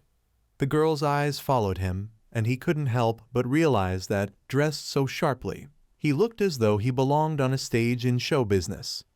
Breaking the silence, Larry remarked that they had been crossing paths far too often lately. He added that, since it was the weekend, it would be far wiser for her to sit down with her textbooks rather than stroll aimlessly. Waving his hand dismissively, he smiled faintly. The girl shot back that he could hardly be her tutor until he actually understood something himself. With a playful gesture, she pointed ahead and teased that the role suited him perfectly. Larry glanced over his shoulder, smirking as he replied that he already knew. A massive building soon came into view, its entrance marked with a sign directing applicants to the waiting room. Larry studied the crowd and realized that everyone seemed to be trying far too hard. He reminded himself that he also needed to pay closer attention to the way others spoke about interviews. His eyes landed on a familiar blond young man, the very same one who had sat beside him during the test. The blonde slowly opened his eyes, only to close them again and turn away. Confused by this odd behavior, Larry kept his distance, deciding to sit apart this time. In the corridor, groups of nervous candidates waited on couches. A door opened and a voice called for number 48. Larry rose and stepped inside. A red-haired young man glanced away, and Larry noticed his ghostly pale skin and blazing hair. Instantly, he felt certain this was the one everyone nicknamed Candle. Sitting across from him was the same smiling woman who had been on the jury since the very first stage. Taking his seat, Larry listened as the woman asked what had inspired him to apply for their company.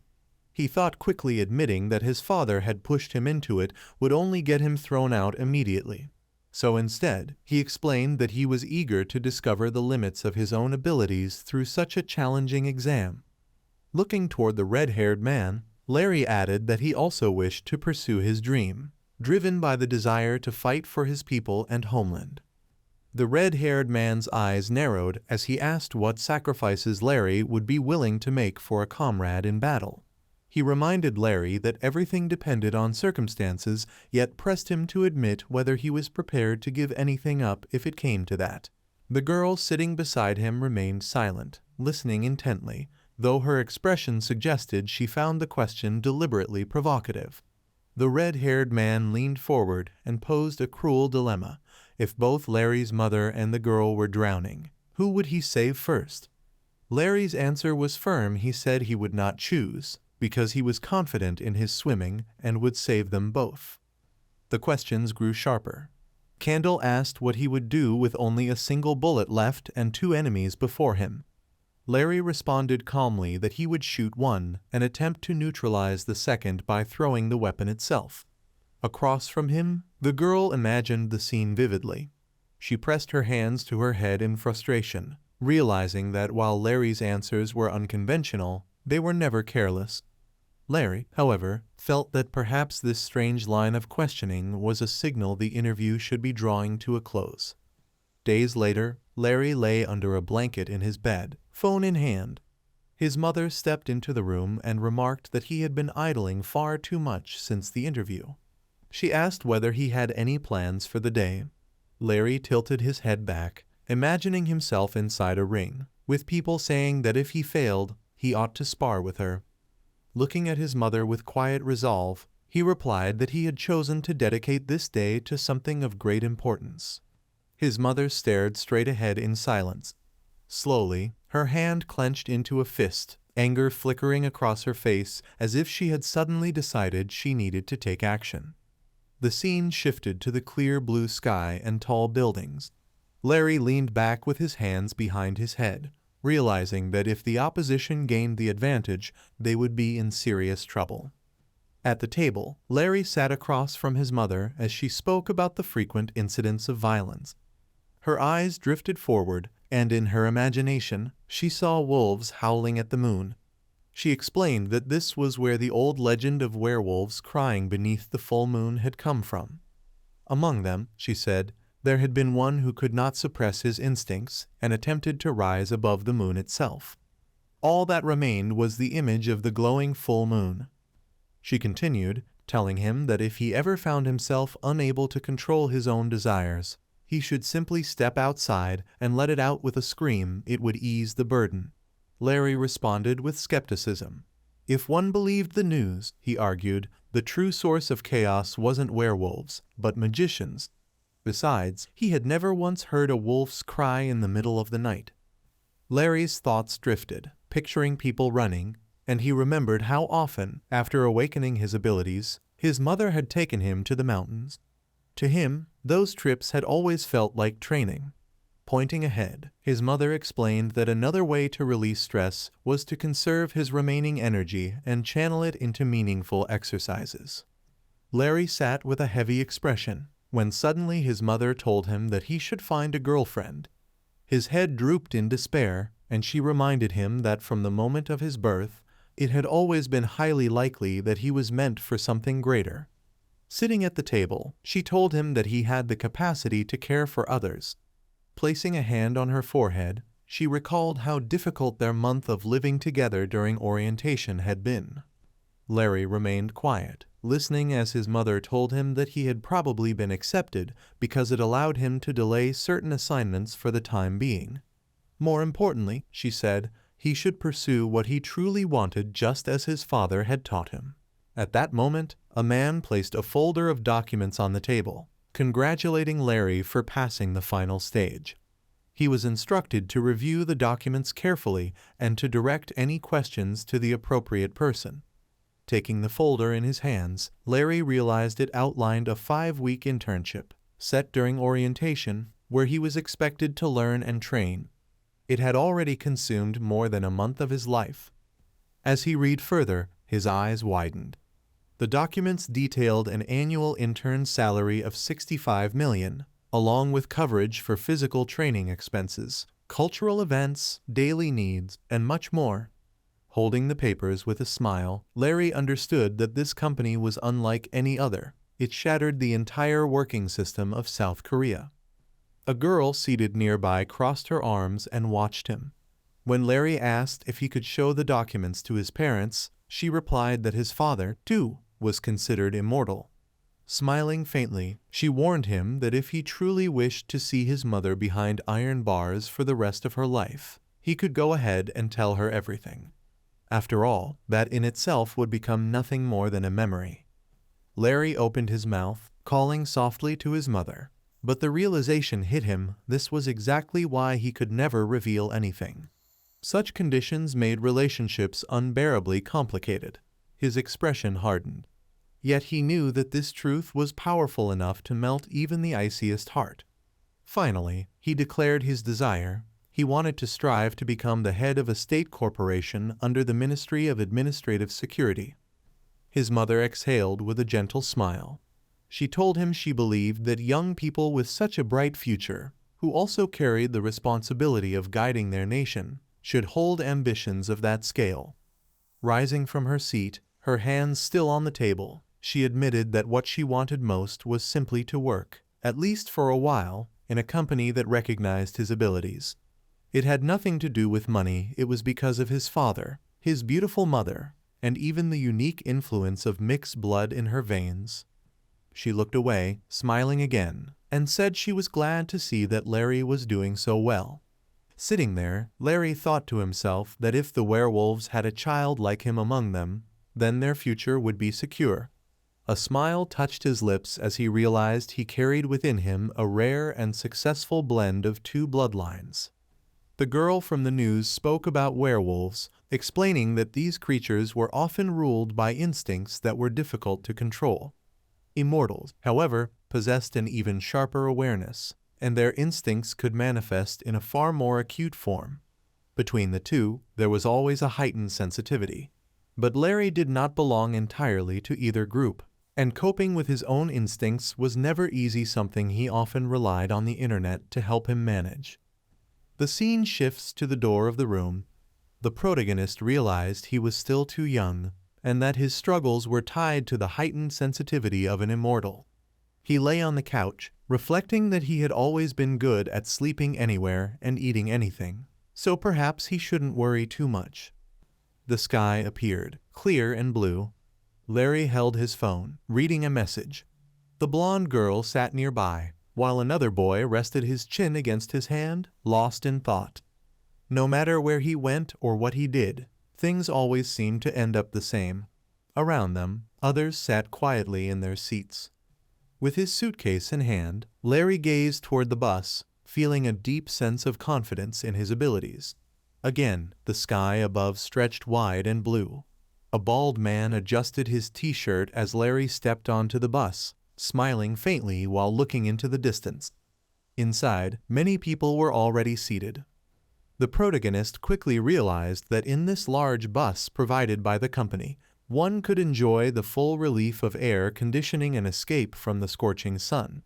Only immortals were inside, though the cabin was still half empty. It seemed like the perfect moment to head to the orientation for new trainees. As Larry walked forward, he glanced around once more at the other passengers. With a single look, he could distinguish who among them were purebreds and who were half-breeds. He imagined the kind of powerful energy that radiated from purebreds. It was unmistakable. They stood out instantly, not just in appearance but also in the aura surrounding them. With his sharp intuition and sensory memory, Larry could feel the difference.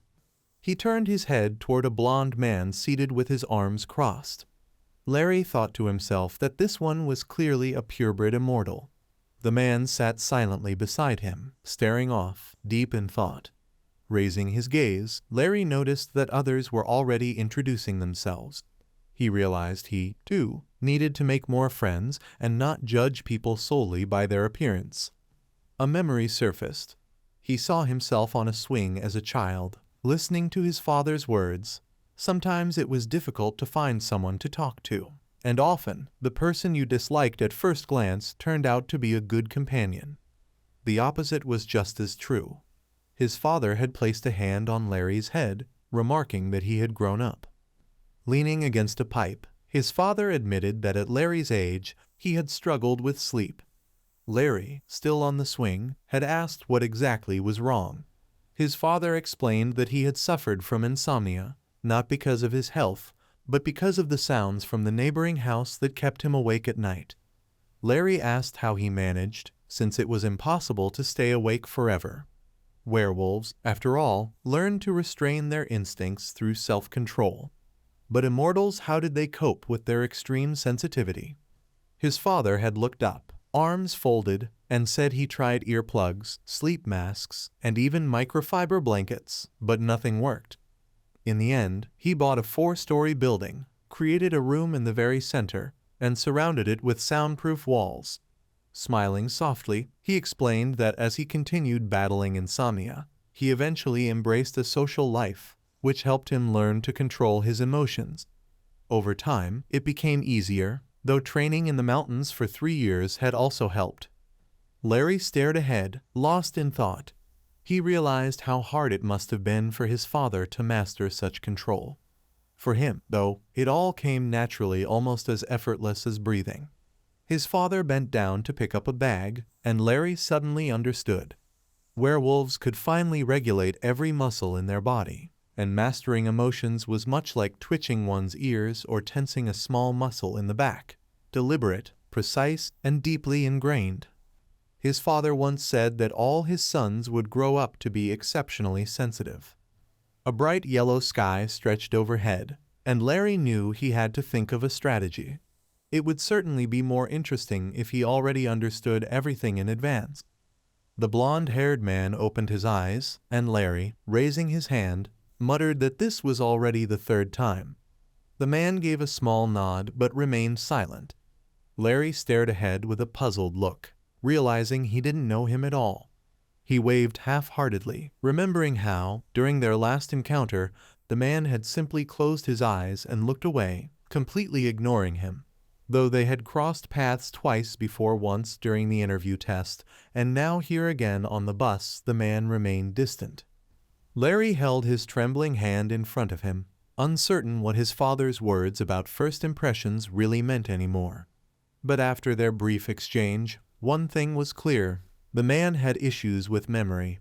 Turning his head, Larry realized that this so-called prince would eventually go his own way. Deciding not to dwell on it, he turned instead to greet the girl seated behind him, another blonde. though not quite of pure appearance. She sat quietly, hands folded neatly in front of her, staring forward with a calm, unreadable expression. Larry glanced back at her. Her voice was steady as she declared that she was immortal. She added that her emotions had long dulled, overwhelmed by abundance, and even she did not know where they were being taken. The protagonist, however, had willingly agreed to the conditions and rushed to sign the contract. With growing unease, Larry realized not only the blonde man was strange, this girl was equally unusual. Studying her carefully, Larry recognized that he had never seen her before. She repeated, almost solemnly, that immortals were sensitive beings by nature. That, she explained, was why everyone avoided sitting near the window. Even with the curtains drawn, the piercing sunlight still leaked through, and she admitted she had no energy for idle chatter, fully aware of how fragile her senses were. Two boys sitting nearby crunched loudly on bags of chips. With a sharp, disdainful look, the girl fixed her gaze ahead and told Larry he, too, should show some restraint and remain quiet. Shocked, Larry lowered his head, folding his arms. Deep inside, he wanted to dismiss her words completely, just as he often dismissed his parents' advice and prove to this girl how one ought to behave. Yet the longer he thought about it, the more he realized she had a point. His own father, after all, had once earned the nickname Thorn during his relationships. Lost in thought, Larry reflected on how his father had only begun dating after awakening his abilities and learning to control them. Compared to that, his fellow passengers were far worse. The bus was filled with people sitting stiffly in silence, their behavior just as unpleasant. Still, Larry admitted this wasn't enough to excuse their boorishness. The bus, heading toward orientation, now felt more like a funeral procession. He glanced to the side and understood that if he dared to open a bag of chips, he would instantly become an enemy to everyone. Luckily, he was thankful for having eaten a hearty breakfast that morning. Looking forward again, he suddenly noticed something odd, a drifting cloud of gas. He could identify its composition instantly: nitrogen, methane, carbon dioxide, hydrogen, and other trace elements. With a mischievous smile, he wondered aloud if he should let it escape. Larry averted his gaze, realizing that if he truly wanted freedom, he would have to let it all out at once, directed at that girl. The girl immediately sensed something was wrong, covering her nose. Others followed suit, shielding their faces and pressing closer to the windows. She shot Larry a look of pure disgust, her hand still clamped tightly over her nose. Larry, however, lifted his chin with a satisfied grin, savoring his petty but uncontrollable act of revenge. The bus rolled steadily down the road. Several hours had already passed since the gas attack, and at last they reached their destination. Someone dropped the suitcases onto the floor, and Larry, carrying his own, walked forward. A man waved his hand, and Larry noticed the area resembled the outskirts of a hotel. Two men approached him with smiles, asking what he had eaten that morning. Turning his head, Larry realized these were the same men he had befriended on the bus. They introduced themselves, and the blonde one smiled, gazing straight ahead. Suddenly, the suitcase rolled forward. Larry glanced at his companions and remarked that it no longer mattered who was older or younger, nor did he understand why the company insisted on such formalities. What truly concerned him was the strange situation they were in. Becoming cautious, he looked ahead, and that was when he saw it. Towering in the distance stood a massive building surrounded by open fields. It was a training center. A man suddenly shouted for everyone to line up in 5 rows. The recruits rushed forward with their suitcases. Larry, still gripping his own, glanced sideways and was stunned at how many people had gathered. While most were already out of breath, he remained composed, watching carefully. Standing before them was a man in glasses, arms folded across his chest. He was their examiner. Beside him stood a red-haired man and a girl, both wearing caps and glasses. From the stairs, the examiner addressed the group. For the next month, he declared, they would be forced to push their bodies to the limit in pursuit of endless progress. But even as he spoke, he scolded them harshly. Their stamina was pitiful, their performance disappointing. In his day, he said, things were vastly different. The students turned their heads toward the field where 3 trees stood in the distance. The examiner announced that only 1 in 15 would successfully complete the run. At his signal, the group surged forward. 2 boys charged ahead, teeth clenched. Larry observed carefully, noting that even the red-haired man and the girl were giving their all. As for himself, he ran without exertion, realizing he could have reached halfway across the field even on 1 leg. He wasn't trying to boast, it was simply the truth. But instead of standing out, he decided to keep a low profile, settling into 14th place. While he ran, his thoughts drifted. He recalled sitting at the kitchen table while his mother washed dishes. He had to remember no one could ever discover that he was still a werewolf. If anyone found out, it would be disastrous. His mother had once asked him, "What do you think a werewolf looks like through the eyes of an ordinary person?" He knew the answer too well. To civilians, a werewolf was nothing but a ticking time bomb, a dangerous criminal who fought barehanded, a living threat walking among them. Back in the present, Larry touched the ground, reminding himself that he could not get caught. Finishing in 14th place was perfect, it kept him unnoticed. He thought to himself with quiet satisfaction that his acting was flawless, 10 out of 10. The examiner, however, was unimpressed. He coldly informed them that their results were pathetic, so poor that they might as well go home. His sharp gaze swept over the exhausted students, and then he ordered them to the ground. The recruits dropped, beginning push-ups. Larry pressed his hands into the dirt, unimpressed by the slogan shouted at them. As he worked through the exercise, he recalled the stories he'd read from employees at big companies about their orientations, how they played games, formed friendships, even began romances. Compared to that, this was brutal. A girl with a sharp, confident expression glanced at him and asked if he was an idiot, unable to even keep rhythm.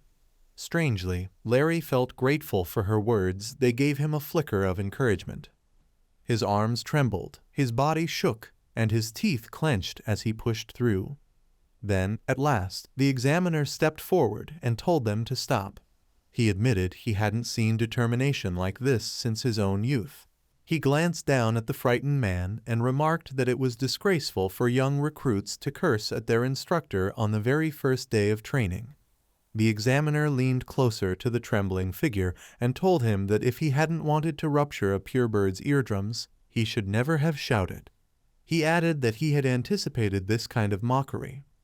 Larry turned his eyes away, noticing the fear among the others, and it dawned on him that shouting was strictly forbidden during these sessions. It was clear to him that immortals had grown weak these days. The examiner fixed his gaze forward and spoke coldly, saying that in his time, people like this would have been dismissed immediately.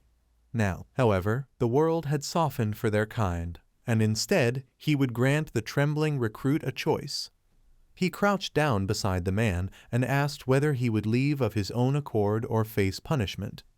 Larry's expression shifted as unease crept over him. The sound that followed chilled him to the bone. It resembled a bone breaking. The examiner seized the quivering recruit, and Larry realized he couldn't look away, horrified yet strangely compelled to see what would happen. Rising to his feet, the examiner revealed the man's hand, now twisted and turning blue.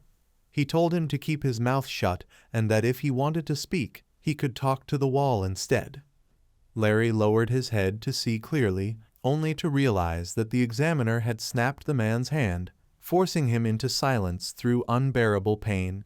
It was impossible to endure. The examiner moved forward among the fearful crowd and announced that punishments began with broken bones for those who defied the rules. From now on, they would have to obey every command. He declared that foul language would cost 1 point, while screaming would cost 2.